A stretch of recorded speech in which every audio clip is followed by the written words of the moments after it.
दुनिया का सबसे बड़ा दुख और अजियतनाक जिंदगी ऐसी जिंदगी है जिसमें आपका साथी आपके साथ तो हो पर वो आपके साथ ना हो, आपके पास तो हो पर आपके पास ना हो, आपका दुख उसे दुख ना लगे, आपका दर्द उसे दर्द ना लगे, आपकी तकलीफ उसे महसूस ना हो।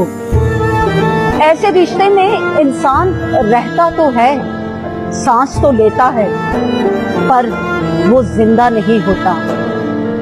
किसी को मारने के लिए जहर ही काफी नहीं है, आपके रवैये और एहसास की कमी जिंदा इंसान को मार देती है।